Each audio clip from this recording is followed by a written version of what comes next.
రాత్రి 7:30 మీ ఈటీవీలో.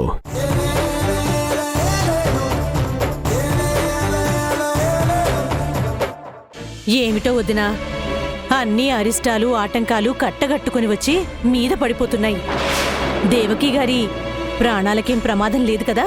ప్రమాదమేమీ లేదని చెప్పారు. గండం తప్పిందని ఆలోచించడంతో పాటు మనము కొన్ని ఆలోచించుకోవాలి వదినా. మనం దేని గురించి ఆలోచించాలి వదినా? వద్దులే వదినా, నిజం మాట్లాడితే నిష్ఠూరంగా వినపడుతుంది. అమ్మాయి, నువ్వేదైనా చెప్పదలుచుకున్నావంటే సూటిగా చెప్పు. ఇలా మాట్లాడితే మేమేమనుకోవాలి? మీరేమైనా అనుకుంటారని మాట్లాడకుండా ఉన్నాను. నిజం మాట్లాడితే పర్వాలేదమ్మా వైదేహి. మీరు పర్లేదంటున్నారు కాబట్టి మాట్లాడుతున్నాను. నిజానికి మాట్లాడే సమయం కాకపోయినా సందర్భం కాబట్టి మాట్లాడుతున్నా. కొన్ని విషయాల్లో మన ఆచారాల్ని సంప్రదాయాల్ని పాటించాలి. వాటికి విరుద్ధంగా చేస్తే ఇలాగే ఏదో ఒక అరిష్టమో నష్టమో చవి చూడాల్సి వస్తుంది. మీరు దేన్ని ఉద్దేశించి మాట్లాడుతున్నారో అర్థం కావడం లేదు. ఇప్పటికీ అర్థం చేసుకోకపోతే నాకు మాత్రం తప్పేదేముందొదినా, సూటిగానే చెప్పాలిక. ఇందు మీకు నచ్చిన పెళ్లి చేసుకుందో నచ్చని పెళ్లి చేసుకుందో అనేది పక్కన పెట్టేస్తే తను ఈ ఇంటి పెద్ద కూతురు. మన ఆచారం ప్రకారం ఇంట్లో పెద్ద సంతానం ఉండగా రెండో సంతానానికి ముందుగా ఏ శుభకార్యం తలపెట్టరు. మీరేమో పెద్ద కూతురు పెద్దల్లుణ్ణి పక్కన పెట్టేసి చిన్న కూతురు చిన్నల్లుడికి ముహూర్తం పెట్టారు. ఆ అరిష్టానికే ఆ దేవకి గారికి ఈ పరిస్థితి వచ్చింది. మనుషుల మీరు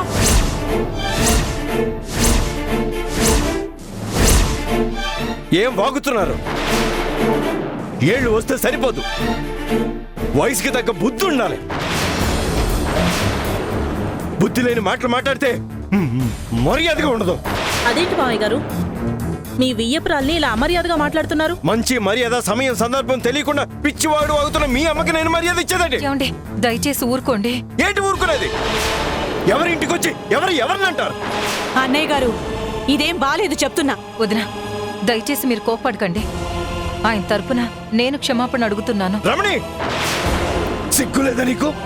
వాళ్ళని క్షమాపణ అడగడం ఏంటి? తప్పులు చేసే వాళ్ళకి, తప్పుడు మాటలు మాట్లాడే వాళ్ళకి నువ్వు సంజాయిషి చెప్పడం ఏంటి? రామచంద్ర, ఎందుకురా అంత ఆవేశం? ఏదో నోరు జారి ఒక మాట అంది, వదిలే. నోరు అదుపులో పెట్టుకుని వాళ్ళకి ఇలాగే సమాధానం చెప్పాలమ్మా.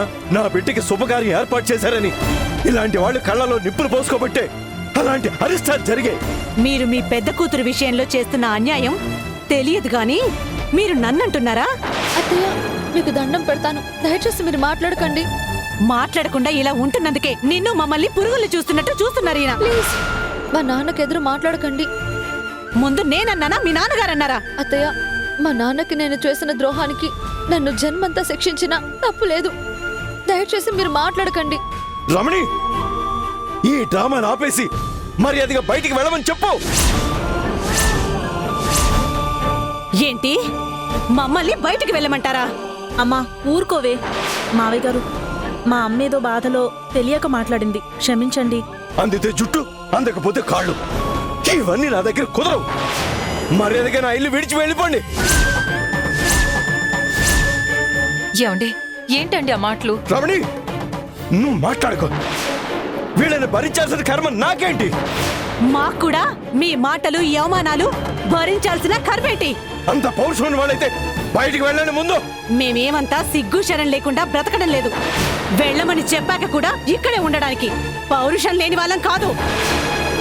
అంత పరువు లేకుండా బ్రతుకుతున్నాం అనుకుంటున్నారా మీరు? అమ్మా, నువ్వు కూడా ఏమిటమ్మా, కాస్త ఊరుకో అమ్మా. అమ్మా, వాళ్ళతో ఏంటి మాటలు? మధు మాట కోసమే వీళ్ళని ఇంట్లో అడుగు పెట్టనిచ్చాను. లేకపోతే వీళ్ళకి ఆ అర్హత ఎక్కడది? మమ్మల్ని మరీ అంత తీసినట్టుగా మాట్లాడడం కరెక్ట్ కాదన్నయ్య. ఎవడన్నా నీకు? మర్యాదగా వెళ్ళండి ఇక్కడి నుంచి. ఏమండి? వెళ్ళండి. వెళ్తాం. మమ్మల్ని ఇంత అవమానిస్తారా? వదినా, ప్లీజ్ మీరు ఊరుకోండి. ఏంటి ఊరుకునేది? మీ ఆయన పెద్ద కూతురు విషయంలో అంత అన్యాయం చేస్తుంటే మీరేమో ఆయన గట్టిగా చెప్పలేరు, మేము అడగకూడదా? మేమడిగితే మమ్మల్ని అవమానించి పురుక్కంటే హీనంగా చూస్తారా? చాలు, సర్దుకుపోదాం. ఇంతవరకు భరించింది చాలు. మేం మగబిడ్డని కన్నవాళ్ళమైనా ఆడపిల్ల తండ్రి మనసును అర్థం చేసుకుని ఇన్నాళ్ళు ఉన్నాము. అయినా మీరు మాకు మర్యాద ఇవ్వనప్పుడు, చీ అని గెంటేస్తున్నప్పుడు ఇక్కడెందుకుంటాం? వదినా ప్లీజ్ వదినా. రమణి, వాళ్ళని బతిమాలితే మర్యాదగా ఉండదు చెప్తున్నాను.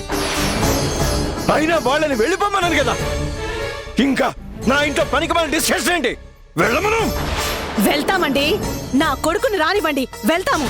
శాంతి, వెళ్ళి బ్యాగ్ సర్దు. అయ్యో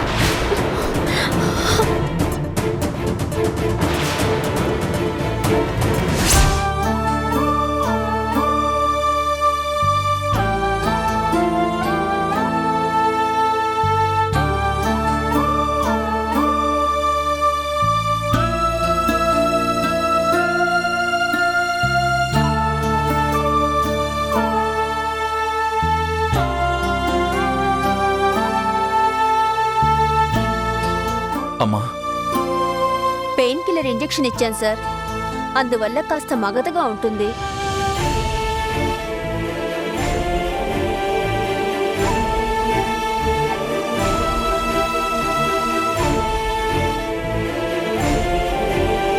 నా బిడ్డకి ఈ గతి పడుతుందని కల్లో కూడా అనుకోలేదు.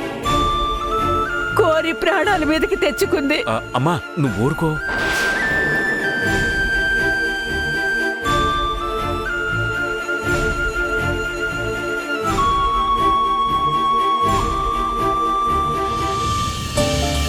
దేవకి,